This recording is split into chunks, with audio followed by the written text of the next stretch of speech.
And we are live.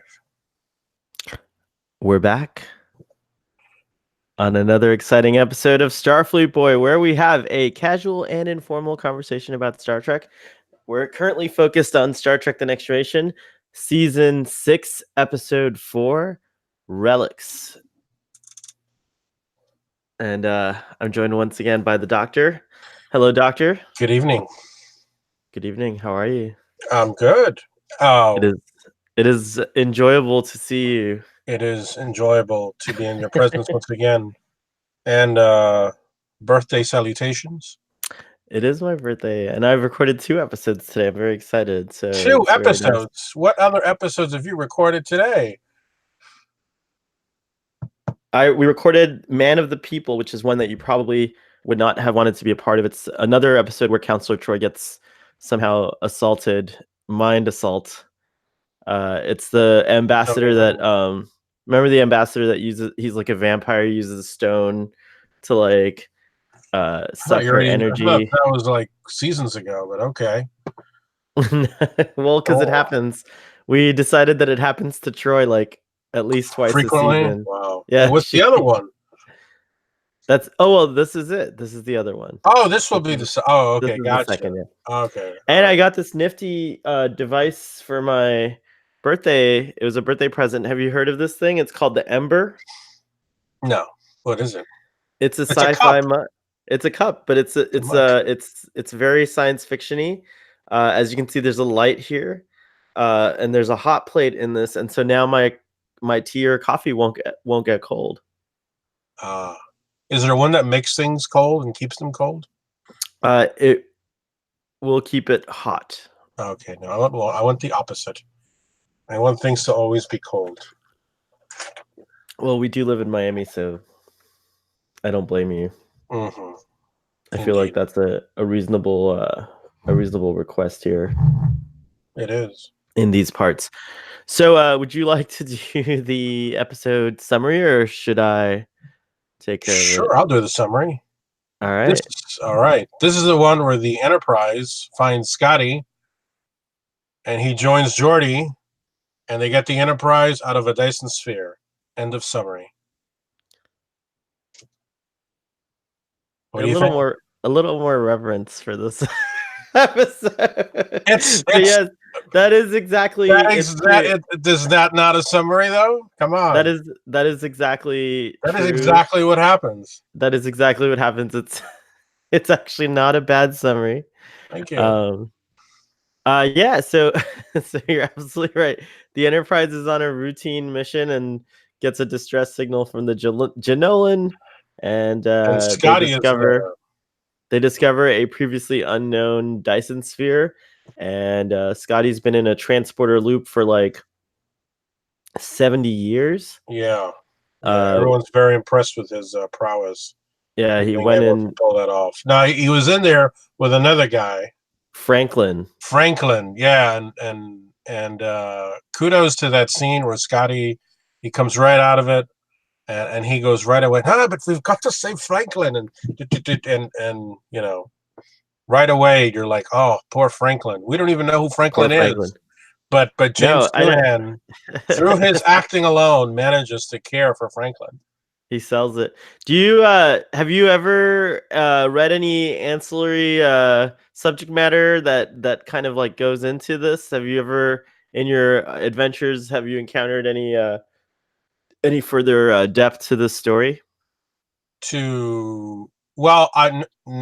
Mostly there's tons of stories after this episode with Scotty reteaming with Next Generation. There's a great book by Michael Jan Friedman. It's called Crossover, which has Spock, McCoy, and Scotty joining forces with people from Deep Space Nine and the Next Generation, which is it's every fanboy's dream, I guess. But no, I haven't. I can't really recall one offhand. Well, something you didn't talk about in your amazing summary is that after they discover Scotty and he reintegrate, well, first of all, he's a time refugee in a sense because He is. he's now in a outside his actual time, and now he's in the future here, or our present rather.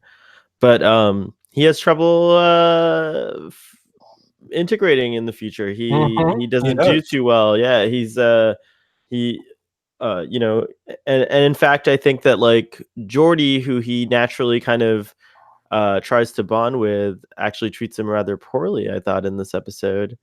And I really felt bad for Captain Scott, especially since if you followed, if you were around at the time and you were old enough to have followed the at this time when it was happening in the 90s, if you were old enough to follow the original series and grow to love those characters, when you see how he's like practically unknown, his adventures are practically, you know, lost to history in a sense, and especially by Geordi, it's kind of sad. It's a little heartbreaking, and and then he's down in the dumps and he goes to 10 forward and he gets a drink, and he finally a little bit, you know, a little bit of humor with Data and the Aldebaran whiskey, and then he goes to the bridge, to the holodeck, and he requests to see the Enterprise, not any other one except the original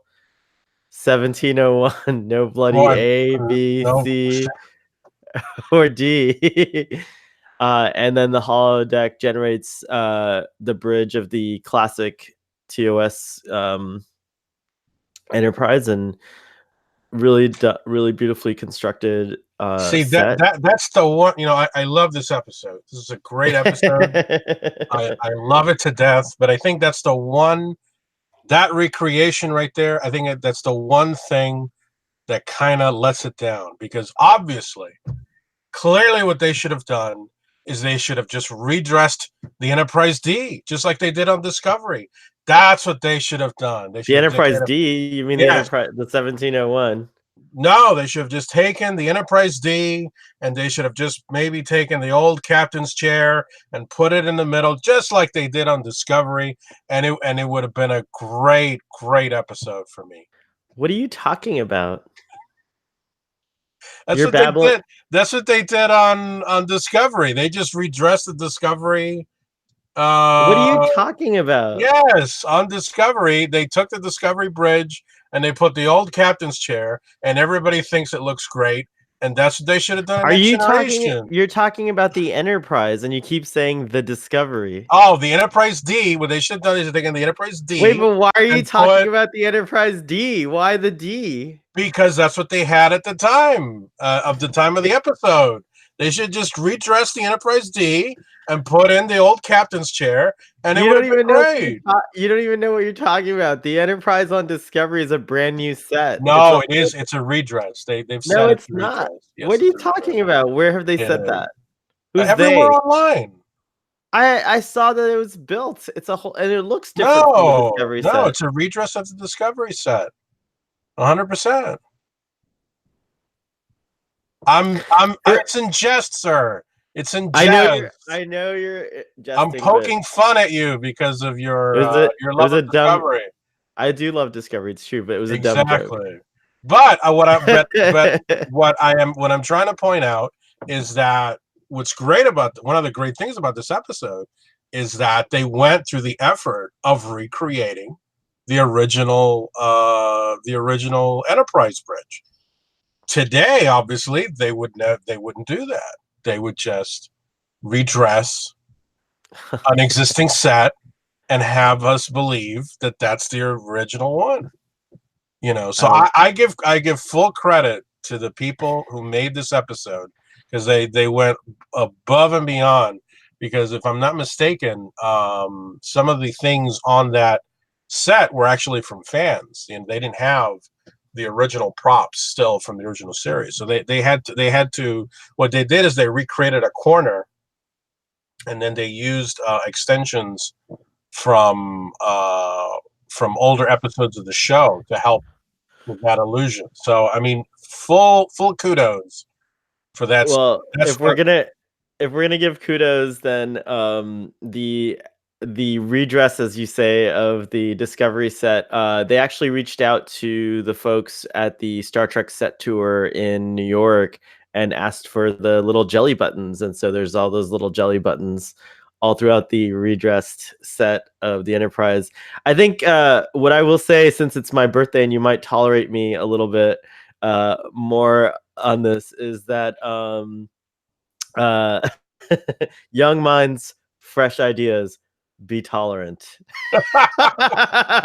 That's all I have to say to you, Mr. Scott. And to quote Scotty, if my grandmother had wheels, she'd be a wheelbarrow. We brought it back. Somehow I managed to help you come back to the episode. We could do a Discovery nitpick and beef. You got beef episode. I would love to actually engage in that with you, but I don't want to. I don't want to do that. Sorry, I couldn't resist. I don't want to do that on this episode. This is a great episode. I'll tell you why it's a great episode. Yes. I'll tell you another reason why it's a great episode. I don't know if you remember, part of the joy of having you on the show, aside from your opinions, a singular wit. Aside from your singular wit, is that you were there with me when this episode aired for the very first time, and we had a little group of folks, and I think this was overall it was by our group, which could be critical at times. I think overall this was a very well received episode. Everyone loves this episode. Yeah, no one can hate this episode. Well, I'm sure there's people out there, but no, but yes, guaranteed, no one hates this episode. And it was really great. This came out just before. Is it Star Trek 5 or Star Trek 6? Well, no, this is before Star Trek 6. Star Trek 6. Yeah, okay, yeah, for sure. I think Star Trek 5 may have come out already, or was. Yeah, Star Trek 5 had come out. Star Trek 5 is 1989, so they shot that in 88. So so shot in 88. So this is before. Speaking of redress sets, in Star Trek 5, the NCC 1701A does have corridors that look familiar because they are indeed. They are the Enterprise D. That is true. But in Star Trek 6, they had more budget, so we got back our styled corridors. but they kept the Enterprise D's engine room. Oh, that's right. Which is weird. That is weird because it's the engine room, and yet when he shows up in this episode, he's looking around like, "Wow, this is amazing." I'm like, "Dude, it's the same engine room. You already saw this place. You've already seen this." But whatever, we're nitpicking here. I like that scene where he. With love. I like the scene where he opens the. I mean, he's just driving LaForge totally crazy. In that whole sequence.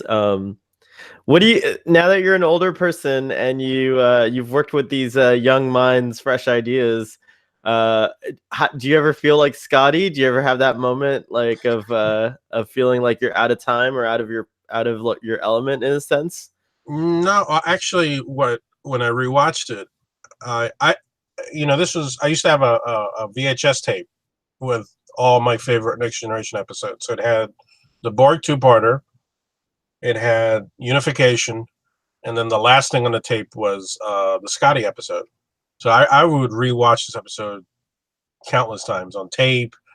And when I rewatched it this time for our thing, I found myself for the first time, every other rewatch, I was always like what you just said. God, they really, Geordi's so mean to Scotty, and he treats him like crap. And this is the first time that I kind of understand Geordi's point of view. I don't know what that means, but in all honesty, I just imagined Geordi. He's the master of his domain, and this old dude comes in, and he's supposed to be this engineer of epic. I mean, he's just a legendary engineer, and he's just he doesn't know about this, he doesn't know that, and he's just in the way, and he's just a nuisance. And um, I kind of found myself a little bit sympathizing with Geordi in the sense that why isn't this guy? Why is this guy just in my way all the time? Why would he want somebody in his way on his engineering room way back then? Good point. I think that's a really good point. And then the other thing is that it would be Scotty, like if Trip got time jumped into the original series era, like Trip Tucker. Right.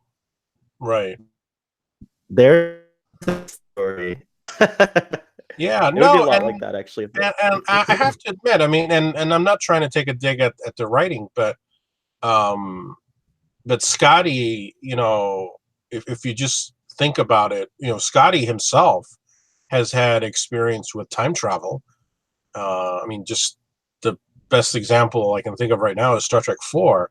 So the idea that he would come aboard this starship and is more like, because there's one point where he reacts to, oh, your dilithium matrix is gonna overload or something, and he doesn't think, well, wait a minute, this isn't your ship. Maybe they don't overload anymore because they figured out a way around it. He overreacts to things a bit. Now that could be just we could say, well, he has been in that transporter for 80 years and he's a bit his head is the marbles still haven't settled in his head yet, or right, like I don't think he's fully understood what's happened to him yet. I guess that's the kind of, I mean, like, you could be told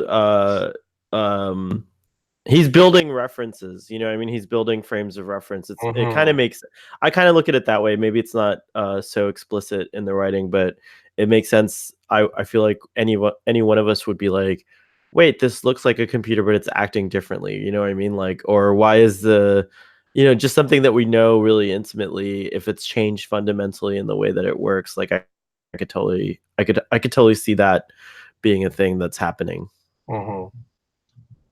But I did think also, hold on, the lighting is doing something.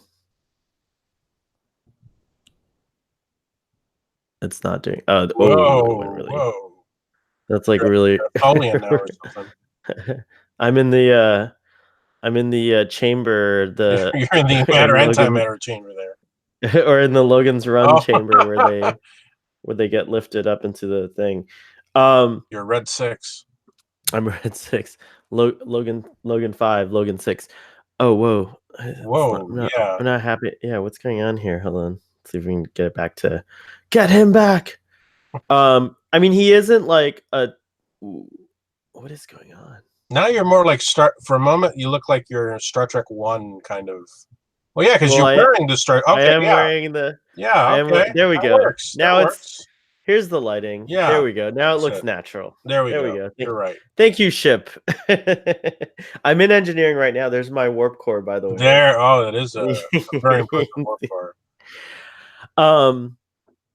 No, so I think, of course, I just think that like, I still didn't understand the rudeness, because to me, I can't believe that Scotty wasn't one of Geordi's heroes. It's like hard for me to, even though it's totally plausible. I mean, there's been plenty of engineers of fame, I'm sure, other than Scotty. But to me, on a personal level, it was odd that he didn't have more tolerance for him. And also just, it felt a little bit rude. But also now, in a post Next Generation society, in which our values are more like the Next Generation, I do see how archaic some of the things that, like, for example, Scotty has no problem padding the estimate.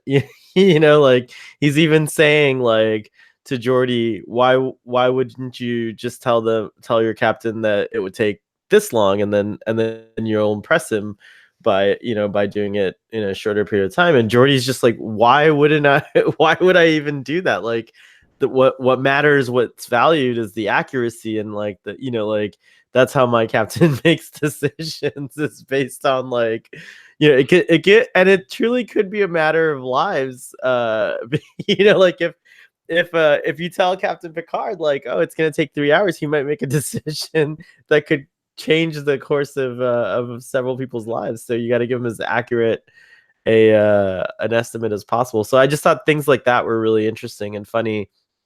And then I just thought like, oh, it's he really is a relic in a sense. Like the episode is aptly titled, and so it just made me sad. I think like overall it made me sad that James Doohan is gone, Yeah. and also just that like that whole era. Not to go back into Discovery for a moment, but I have my own reasons for accepting the I've come to accept the look of Discovery, and I understand it, and I've embraced it. And it makes sense to me, considering that one of the goals of Discovery is, and I would say almost the primary goal, is to continue Star Trek and to appeal to a newer audience, and so on and so forth. And sadly, like in my experiences, when I've exposed younger people to the original series, it just doesn't interest them on a visual level. But now they see Star Trek Discovery and they're like, oh my god, that's exactly what I imagine like Star Trek should look like, or whatever. So I'm okay with the update on that level, but it makes me sad because now it actually further vaults or puts TOS into a like the category of a relic, and all these like beloved characters and everything like that. And even though Captain Pike, who is a character from that era, is so beautifully kind of like brought to life by Anson Mount, it still just isn't, he's not Captain Kirk. It's not Scotty. Spock's in it, and good job and everything like that. But there's a little bit of sadness that comes with the sweetness, I guess, and that's for me, that's definitely prevalent in this episode. I felt those same feelings much earlier with Doctor Who. Is most people, I mean, there are some people who are able to go and watch what they call now the classic series, and are able to appreciate it on its terms. But I and even myself, I will say that watching Doctor Who, at first watching, going back to Hartnell, I had issues with the visual presentation. But I feel that if you are enough of a fan of something, you will overcome I don't think those limitations that you had at first. I don't think that's true. Like I'm on this like crusade against fandom personally, but I think if you have enough of an interest, you can overcome those things. But I still think it's but I still think you're a fan if you're interested. So I'm in it. No, I don't know. I choose not to. I choose not to be a Star Trek fan. I choose to be a Star Trek enthusiast. Oh my.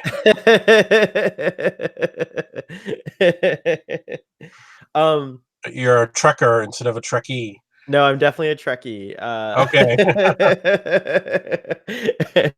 I'm definitely a Trekkie. No, all kidding aside, all soapboxing aside, you're absolutely right that like I think it's even more than that though, because as we all have our standard or like our kind of expected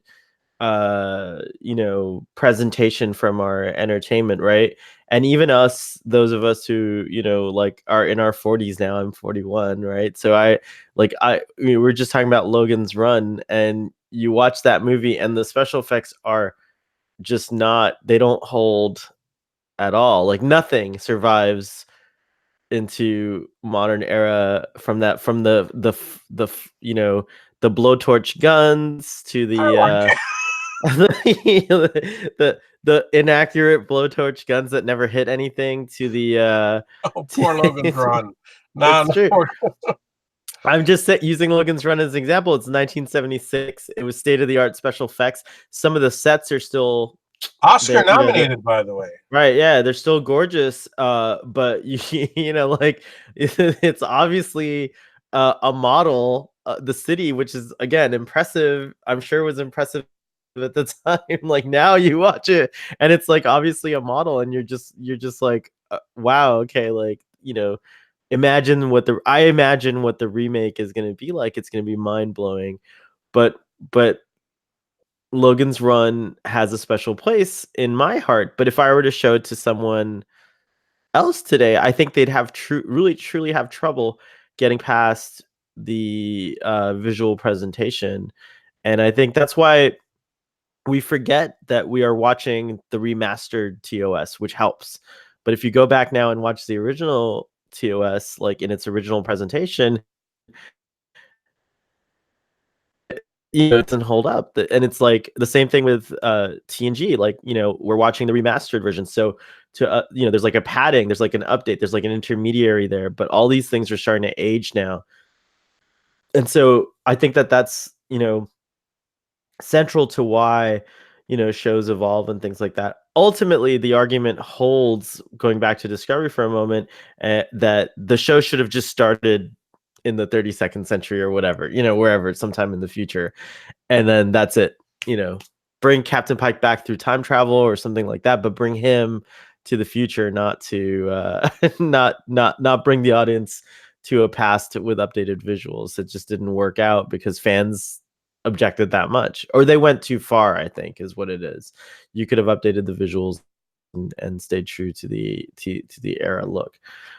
But now I'm happy because Captain Picard series is coming out, which now feels like a relic, is going to be reborn into a new generation. I wonder if there's going to be themes that are central to this episode in the new series. Will Captain Picard feel like he's aging out? Like are those going to be things that are addressed?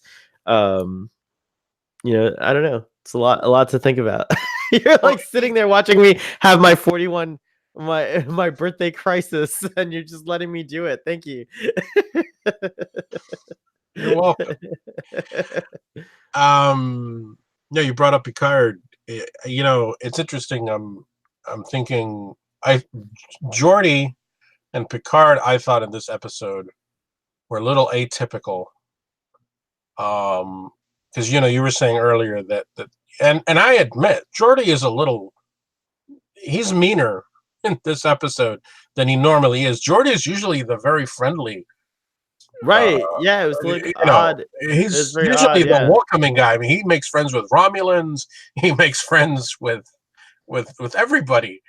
With Borgs. I mean, he's usually very friendly. But I guess I think ultimately it just boils down to the fact that Scotty is in his territory.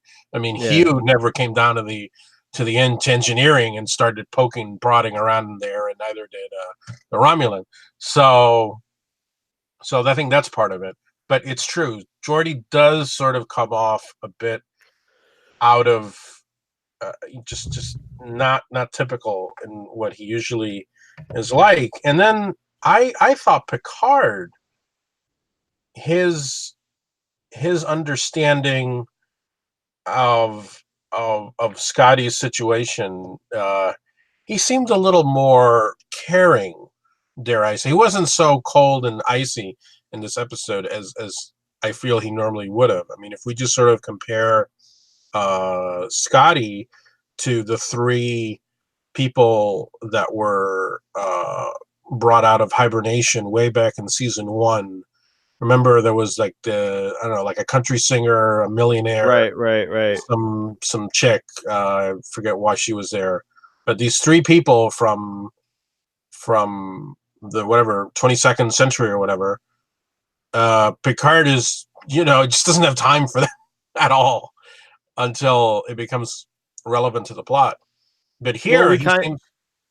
I mean, he kind of is like that too. He hands him off to Geordi, and he just kind of like disappears for a little while, and then he finally But he comes gets back. involved again. Yeah, he does. It's him. He's the one that tells Geordi, why don't you, why don't you give him something to do or something like that.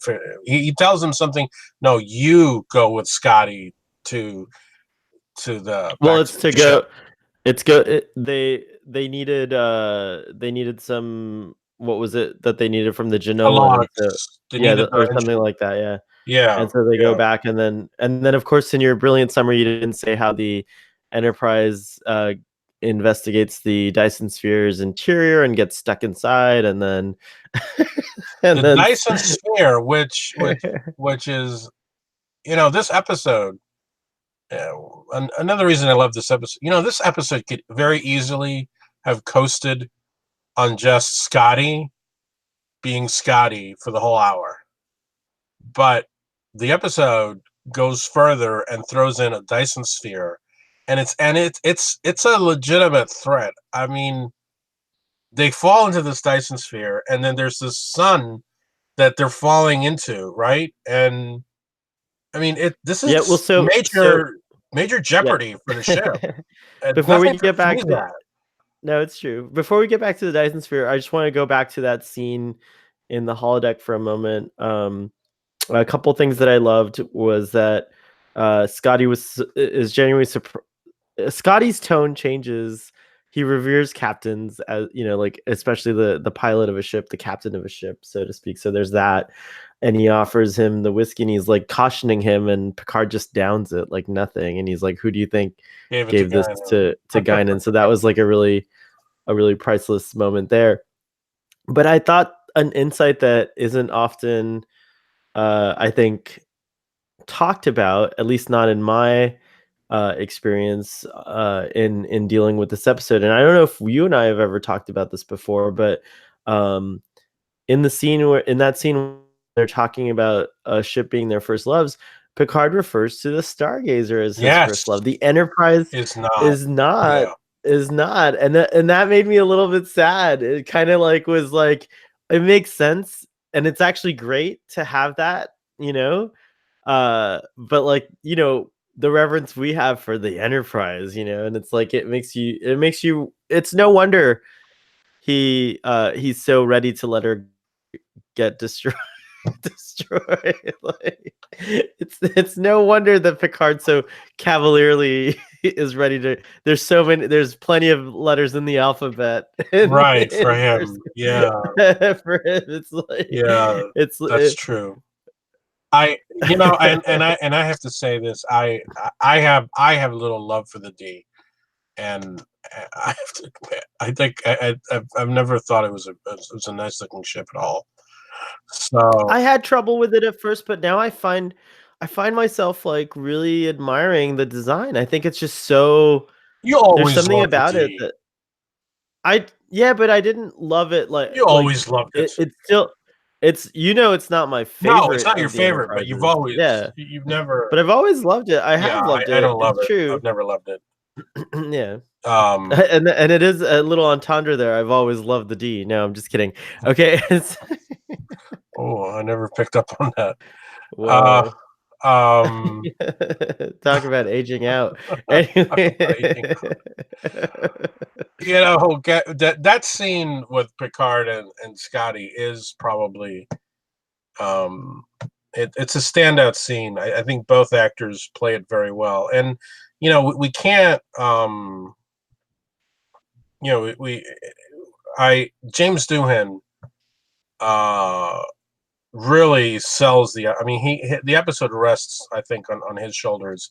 He's so the power of his personality through that character just shines through. And um we up until this episode, we had McCoy, but it was very brief. It was just him and Data. There he is. There he is. And with Spock, which was a momentous event, really. One of the criticisms you could lodge at the episode is that the only people that interacted with Spock were Data and Picard.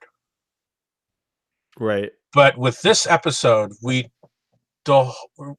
the whole Next Generation universe, the whole We get a little cast bit. pretty much gets a little interaction with the old series through Scotty. And I think that's why in some ways the Scotty episode slightly edges out unification in terms of emotional satisfaction in seeing the two generations come together. And I admire the episode for that. That's the remastered. That's from the remastered, right? Right, right. And there's the Jenolan Mr. crash Jenolan. landed. Yeah. Crash landed on the Dyson Sphere in an interesting ship too, like a different design. Mm-hmm. It's a what is that kit bash? It's a kit bash of the space dock shuttlecraft and a ship basically. They put on nacelles on the sides there, It but kind of looks like a runabout, a pre-runabout almost. well, I mean, it has a full size bridge and everything. Like, I mean, it's an interesting looking design indeed, but. And then the Dyson Sphere itself was a concept that scientists had Freeman Dyson. I don't think it had been visualized on screen ever before. I think this was No. one of the things that I recall is I remember knowing what a Dyson Sphere was, but Yes, not you did. but not not ever you know not ever seeing it. And they say something like the surface area on the interior is like 300 million Earths or something like, or M class planets or something like that. Which, if you think about how big that is, it's like, that's insane. Like, Yeah. Well, so I just want to say I'm sure we've mentioned before on this show our telephone adventures, scenarios that we would test each other on, the Kubarashi Marus. We would give each other oh the yeah, phone. we did a. I was it's like Dungeons and Dragons, but Star Trek, and Right. I was always the storyteller. And I can tell you that the Dyson Sphere came up more than a few times. I was You obsessed with it were as a kid. upset. Yeah, you were very taken with the whole concept of the dice. I think the scale of it, and again, it's a. I feel this episode has a lot going for it, even without Scotty. I mean, just the whole Dyson Sphere thing and getting trapped, and it happens at a pretty fast clip too, and it moves along the episode. You almost think the episode is shorter than your average episode, but it's not. It's just that it moves so fast. And then the special Well, effects. I mean, look at that right there. yeah. That's crazy. You Well, know, again, this is the remastered version, but it's not far off. It was impressive what they but it was did at the impressive time. back then Yeah. to us. Yeah, it was true. This is the season, I think, in the Next Generation. You can see like the lighting's just overall very much, kind of improved, and the show just looked different. And I believe they were using some limited, CG or CG enhancement even back then. I think there was some going on. I'm not 100% sure, but I remember like the phaser battles and everything got better in these last two seasons overall, because I think they were using some of the techniques that they created for Deep Space Nine. So yeah, it was pretty cool. Oh, it's super cool. I mean, I mean, you have you appreciate the episode because it brings back Scotty, who's obviously a beloved character, but then you also have a pretty good story. Granted, the story starts kind of later in the episode, and it is resolved pretty quickly. But I feel it's a really good balance. Um, it's a very well balanced episode. Now,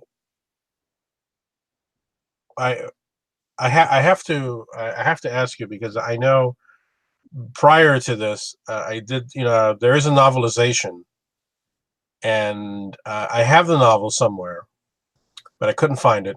So I said, I'm going to cheat a little, and I'm going to listen to the audio of the novelization. Did you ever finally listen to it? I don't know if I did. Because the audio. Actually, I think no. Sorry, wait. I did. Now I remember. He does everyone's. There's the data. We actually talking about this. It's the data. I have We have many to talk about this. It's questions. true. Yes, I have yes. many questions because okay, logically one has to assume that the audio novelization was done after the show. So actor James Doohan acted in the episode prior to his the audio. dramatizing, because he dramatizes the novelization. He doesn't just read it, he plays all the different parts. So why in the world would, after having acted on the show, done scenes with Brent Spiner, would he proceed to portray Data on audio form as speaking like this, like Mr. Roboto? I don't understand. And then Picard is David Niven. I don't get it. Why is David Niven playing Picard? I mean, it's interesting. He gives the David Niven voice to, you're saying, right? Like, yeah. He Picard is not. It sounds. I mean, I understand he can't do Patrick Stewart, maybe, but why is it David Niven? I don't understand. And then Worf is just, I'm sure the book will shed a little light on some of these things, but according to Memory Alpha, there's a ton of stuff on this, and I'll let me see if there's anything at all about the audio here. All I can say is, for fans of this episode, which I think everybody who was a fan of the original show and Next Generation must love this episode. It's got to be in the top. Yeah, it's definitely a top episode. There's nothing about the audiobook. People probably want to forget the audio. I recommend everybody listen to that audio and listen to it with great love. To hear James Doohan do a robotic Data that doesn't sound anything like Data. Do you think that they knew how popular this was going to be and recorded the audio before, and that James Doohan never makes no sense. And James Doohan you realize that makes no sense. You have to write the novel after the. I mean, no, that makes no sense, man. No, he just. I don't know, man. Here's some fun content. Some fun continuity stuff. Scotty's belief that the Enterprise was hauled out of mothballs is referring to the Enterprise A, which was decommissioned in 2293 in Star Trek VI: The Undiscovered Country, 1 year before his trip on the Jenolan. This is the closest that any official Star Trek production has come to establishing a canon fate for the Enterprise A. So this episode may have taken place, or was maybe filmed after Star Trek VI, which would make sense. Yeah.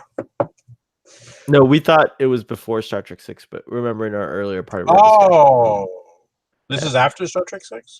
Apparently, because he refers to the decommissioning of the Enterprise which happens in Star Trek VI, so that makes total sense. Relics makes many references to TOS, including the episode Elan of Troilus, oh yeah, in the Fold, and The Naked Time, representing each of the 3 seasons of the original series, as well as Star Trek IV, The Voyage Home, Star Trek V, The Final Frontier, and Star Trek VI: The Undiscovered Country, since Scotty tells Picard he served on 2 different Enterprises. In return, at the end of the episode, LaForge tells Scotty about the events of Galaxy's Child, which occurred 2 seasons before. That's right. He's talking about the souring of the milk. So that was that was a really funny scene. Scotty scolds Geordi for being honest with the captain and telling him exactly what to expect instead of making him expect less than offering more.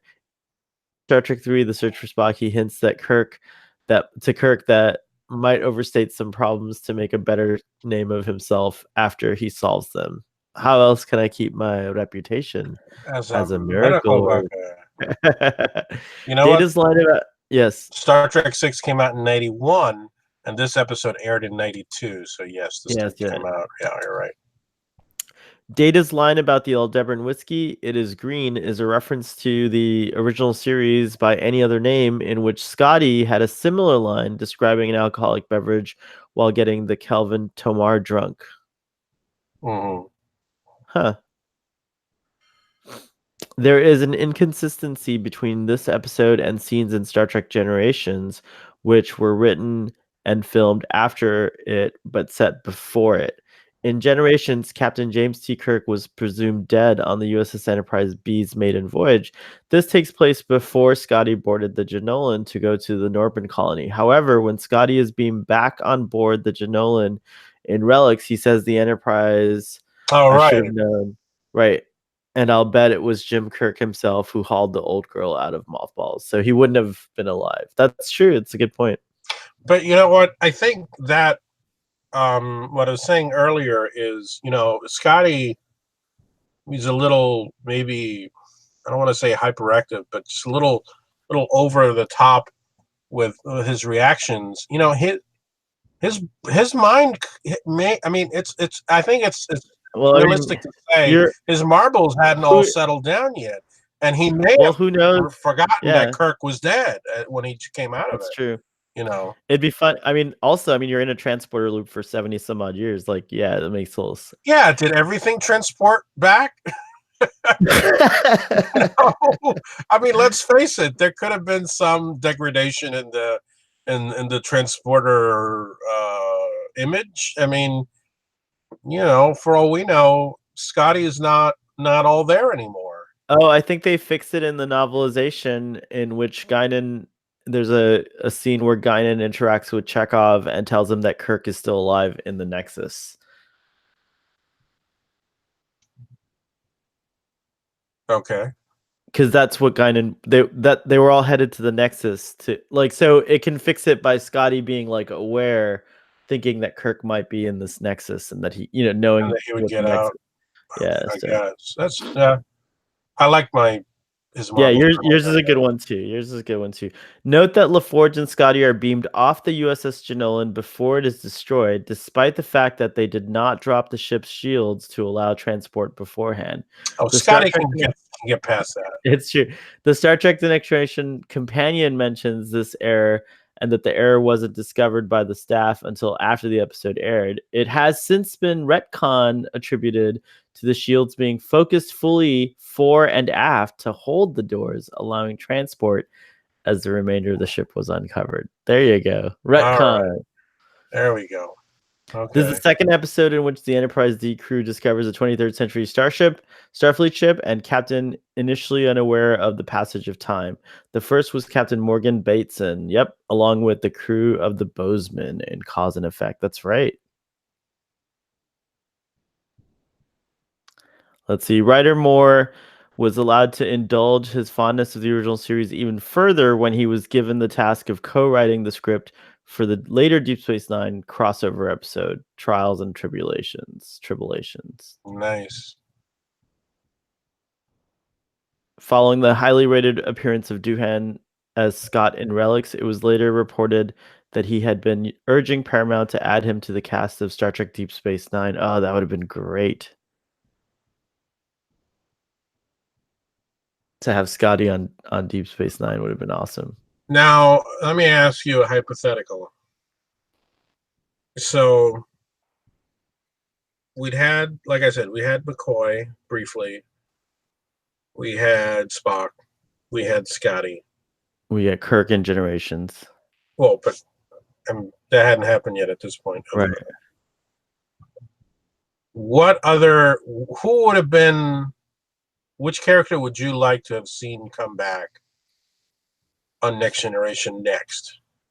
Next, I would have loved Uhura, actually. I think I would have loved all of them, but I think it would have been too much. It's just, you got to kind of, pepper it in lightly, because it's kind of crazy to have all, how are you going to explain every one of them? Although Uhura, like, as an older character might have been an interesting thing. But of course, I don't know. I don't know how they would have done it. Chekhov and Sulu. Well, Sulu got to be in Voyager, which is cool. So I think Chekhov's the only Chekhov and Uhura are the only ones that didn't make it into the future somehow. Yeah. I mean, How about you? Who McCoy would? is still alive at in season. Well, yeah, but he's I like, mean, he's I mean, he's 110 or whatever, but 10. so Yeah, he's like obviously ancient. the aging of human beings has been extended substantially.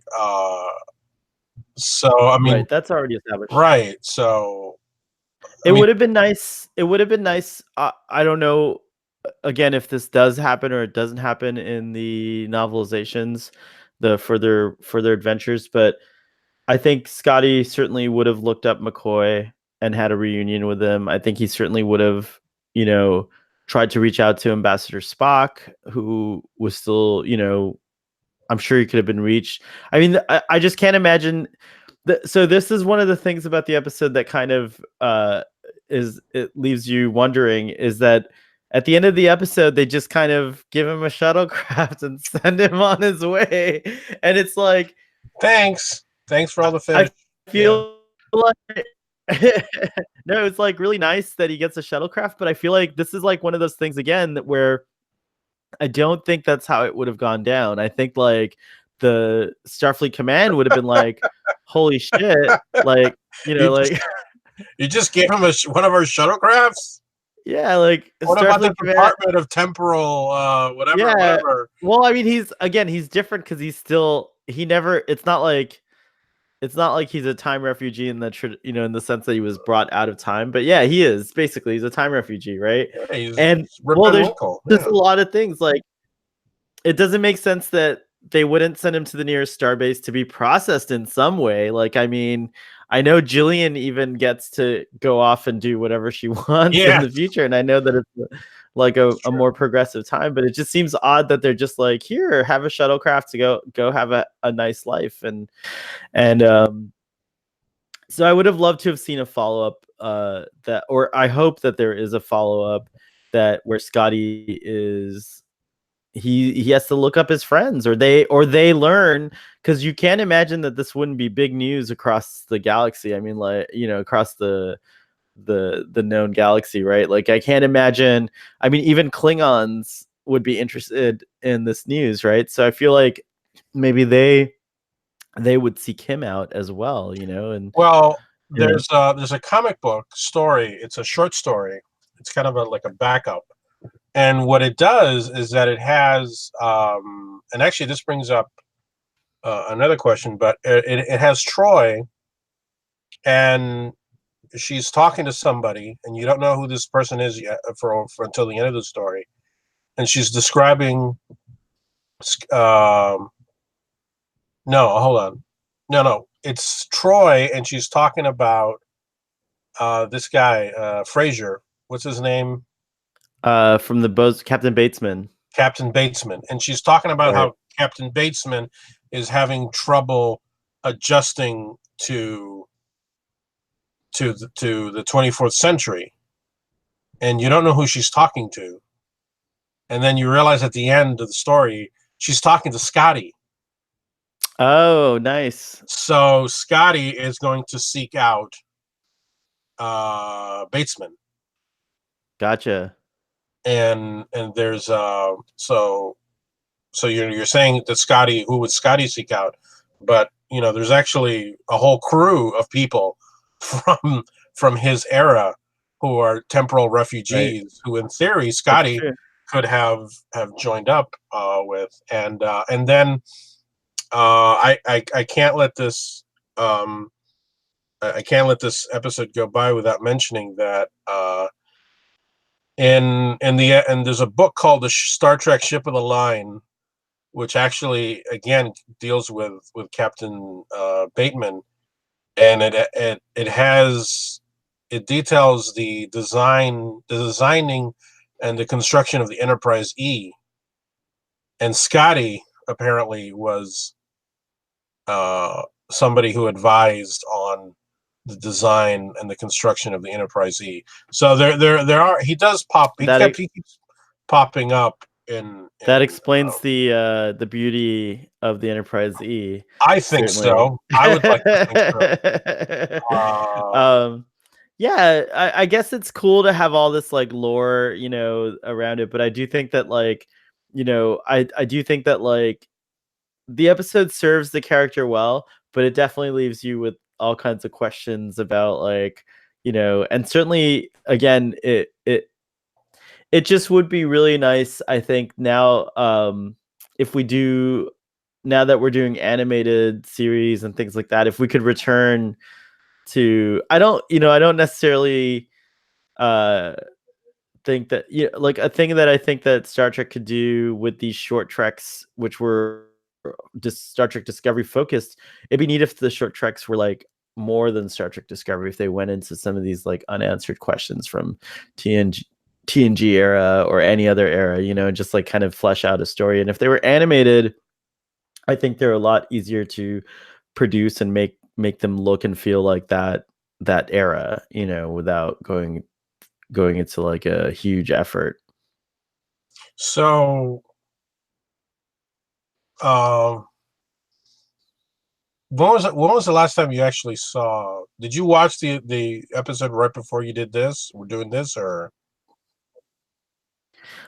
I watched the episode today, and I watched have it to last week, I think, and then I watched it. I have to ask you because when I listened to I watched it, months ago, and a long time ago. Then I listened to the audio, and the audio threw me off because, correct me if I'm wrong, does Scotty interact with Troy in the episode? Or is that just in the audio? No, I think he does interact with her. Does he get upset with her episode because you're a bloody psychologist or whatever? No, that doesn't happen. And he actually kind of kicks her out of the room. That's the audio. That's the audio. I thought, okay, that's the audio. I thought actually it was a pretty interesting scene. Because again, it's Troy. Troy shows up. The only interaction I think that's in the episode between Troy and Scotty is at the end. And Troy seems very friendly with Scotty, but you're thinking to yourself, they never met. But I guess it was a deleted sequence. I don't know if it was ever filmed or not, but it was intended to be in it because it's in the novelization.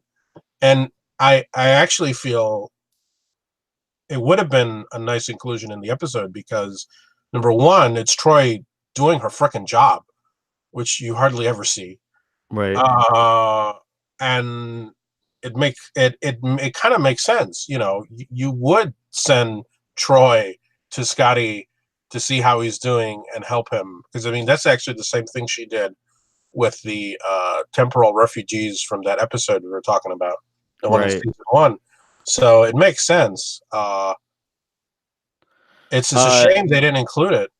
It says here what you're talking about is Scotty and Troy in the deleted scene. So there is actually one. It does appear a tad incongruous that as she never interacted with him anywhere during the final episode, Troy would kiss Scott goodbye.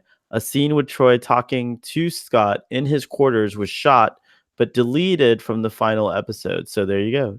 Oh, so they did film it. Yeah. Troy actress Marina Sirtis recalled a bit ruefully that was purely a matter of how long the episode was. That happens a lot. That didn't make sense, was why I was kissing at the end if he never met him. So it would have been nice because they did reincorporate scenes on the Blu-ray, if I'm not mistaken, for some of the episodes. Was it Best of Both Worlds or something like that? They reintegrated scenes. I think it would have been really nice if they had reintegrated that scene, actually, especially since it's already filmed. Yeah, Yeah, I in the novelization, I recall it actually being. I mean, despite the voice work, in spite of it, I thought it was actually a pretty good scene. Um, but I really liked all of Scotty's interactions with everybody. He has a nice interaction with Crusher. His reaction to Worf is kind of priceless. Um, I don't remember if he interacts too much with Riker, but like I said before, what I liked about this episode a lot is that you did. I think it kind of it it did what one wishes Unification had done, which is the whole crew interacted with this aspect from the original show. You know, when Generations was being talked about before there was any filming whatsoever, when it was just trying to find the story, the original idea was to have the original crew and the Next Generation crew interact, and it was a daunting task, to say the Yeah, least. I can't even imagine. Yeah. It's a daunting task to find something for the seven actors of the Next Generation to do in one movie. Imagine then throwing in. 14, yeah, it was like all I well, mean, how I many don't. ever, It right? would have been like the Avengers. It would have been 3 hours. To give Oh my them a whole gosh. proper.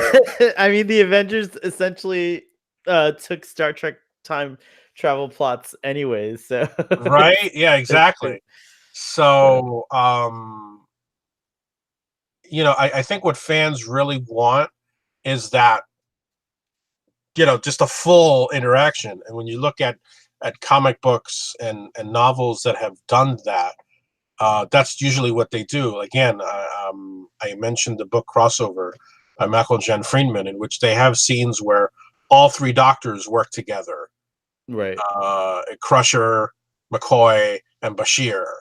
Um, there's a comic book where it's yeah. I mean, it's that's really what the fans want. I feel, or at least the fans back then wanted, and I think the episode delivers that. They I have think the so full too. interaction, and I love the episode. I struggle to find anything wrong with it. I think the only criticisms I could launch at it is James Doohan. I think sometimes his performance goes into the over the top territory, but then Yeah, but I again, that's I wanted that, so it's all right by me that he does well, I that, but mean, yeah. he's more Star Trek 5 in this than, Then say, start Star Trek 2 or Star Trek 3. But regardless, I think James Doohan was. I mean, he's just a Star Trek treasure, really, and He's a treasure. We would be remiss to not mention that his son Chris Doohan played Scotty on the YouTube series Star Trek Continues, honoring his father. And Chris Doohan's actually a really nice guy. He engages with you on Twitter, and he's travels the convention circuit, and I just think that I think it's nice that a Doohan is still associated with Star Trek and still doing that. yeah, no, he's a nice guy. I've seen him from afar a few times, and I've watched a couple of those episodes of Star Trek Continues, and I enjoy them. I have to admit, uh, but yeah, I think he definitely honors his father's uh, part very well on that show. Very nice, Doctor. I think it's time to rate the episode. I give it a 10. I feel bad. I'm not going to give it a 10. I love the Oh episode. no, unacceptable, I unacceptable, I'm gonna, unacceptable, Doctor, unacceptable. I'm This is the sorry. one instance. This is the one instance. I'm gonna start. I'm gonna start rolling out which episodes you've given a 10 and make you justify it. If you gave a lesser episode a 10, I'm I gonna make you rarely justify. give out 10s. You have though. I rarely give out You 10. have though. I feel if I gave it a 10, it would be out of pure emotion. I'm going to give it a 9. I'm going to give it a 9. I'm sorry. I'm going to give it a 9. I mean, it's not as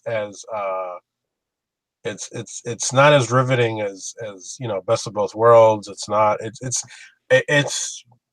not up there, but it is. I mean, yeah, it's a 9. I give it a 9. I'm going to invoke the seldom used, What clause rarely, are you gonna, override my rarely rating and you're gonna the up it? the reserve rating clause where Starfleet Boy can override a rating. Let it be noted that you did give this episode a 9 and that it was overridden by Starfleet Command to a 10. So 10s all around for, for Where is Sean when we need him? What would he's he say? exactly, he's not here, so he can't. Oh, by Wow. the way, he does say hello. He does say Hello, hello. Sean. I need your help here. My ratings are being stolen from me. I can't It's the give you. only time I can't do it. I can't do it ever again. This is the only time This is the only I can time. do it. This is the only time I'm gonna do No, it. but And I so mean, it's just. I mean, I mean, it's a good episode. I don't think it's a great episode. I think there's a lot of I'm just um I'm helping you out because there will come a day where you will regret giving this episode a 9, and you will have wished you gave it a 10. So I'm helping you, Doctor. I'm helping you out.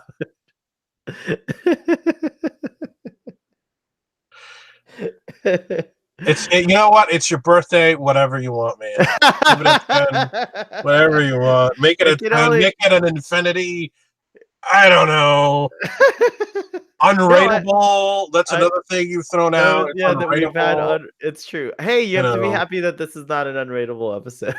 It's like, the chair outranks the badge, Doctor. Wow. The chair outranks the badge. And I'm sitting in the chair. Wow. I pulled that straight out of Star Trek Discovery, by the way. So Doctor's original rating was a 9. We upgraded it to a 10. My rating was a 10. Doctor, I don't have the energy to fight you on it. So Doctor, we are going to on Monday. We are going to go see the DS9 documentary yeah. in the theater. I'm very excited to do Oh that am with I. you. Yeah, it's gonna be Oh really am I. exciting. I know you don't get drunk. Will you be a runabout pilot? I'm not gonna get drunk either, but will you be a runabout? It's a Monday. I can't get drunk, but will you be a runabout pilot on a very special edition of Starfleet Boy and Drunk Space Nine, where we do a quick recounting of our experience with the Deep Space Nine documentary? Sure. I'll do my best. I'll bring the mobile studio like I did All right. uh All right. for Highlander, Do and we we'll do. do we want to do some of it before it as well? Because Yeah, I think we should cover. okay. I think we should cover it. So we'll talk more about that. But audience, look out for podcast version of our Deep Space Nine doc coming I'm up. That's the really only thing looking I've. forward to that. Really Yeah, looking me forward to too. that. Really excited about it. Really excited to see the upgraded footage. So that's gonna be really cool too. So One more thing. yes, 10th anniversary of Star Trek 2009. yes. That was easy. Yes, it is the 10th anniversary of Wow, it's 10 years. it's been 10 years, and I know this is a little off topic, but I just want to say that I am still eternally indebted to you, because you took this poor pilgrim to see that movie. I don't know how you got advanced tickets. It was some crazy advanced screening that we went to. Where did we see it? It wasn't. Where Wasn't it was at it? Cocoa Walk? Wasn't it? No. It was right. It was at Cocoa Walk, which Yeah. was odd, because Cocoa Walk I hadn't been there in a while. It was you don't typically the kind of thing doesn't typically happen. It wasn't happening there at that time, but it was at Cocoa Walk, and what an experience! My gosh, to see Star Trek come back. To me, it was Star Trek coming back from the dead, because at that point, Enterprise had been killed, strangled in its bed. Nemesis had satisfied you and I, but apparently But it didn't satisfy audiences. it didn't satisfy audiences, To because be fair, it went head it to was head thrown with against the two towers. the It two was towers. Yeah, it was a little. the The Battle of timing Helm's was Deep deep. was too much for the Yeah. E. But I will defend Nemesis till the day I die. I think Nemesis is a great film. I love it dearly.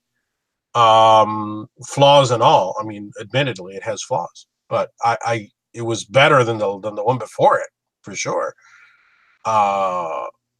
So I thought Star Trek was dead, gone, and then we got to see it, and that was special. Let me tell you, It was very special. It was a very cool I still experience. remember seeing that with you, and the score, that dynamic score by Michael Giacchino. Giacchino, and it was just. And then when we see Spock, oh my god, wow, that was cool, I man. do, yeah. It was very cool. Yeah. Nice. It was a nice. It was a really nice. I think I remember we were just blown away at how lovely it was that they were able to do something brand new and original while maintaining the kind of maintaining the Star Trek that we all knew and loved without it was just like really well done, the whole thread and the story, and it just like brought it to bear. The only thing missing was the scene in the Countdown novels, which would have been nice to have seen the TNG crew, but yes. yeah, from the comics, but otherwise it was just like such a note perfect film in so many ways, and just a really refreshing kind of homage to from the performance standpoint. Yeah, it still holds up to this day. I enjoy watching the 2009 Star Trek, and I enjoy Star Trek Beyond a lot, and I enjoy Star Trek Into Darkness up until a certain point, and then it just the first 5 minutes, and that's it. Now I enjoy it more than that, but just up until I think Spock is screaming and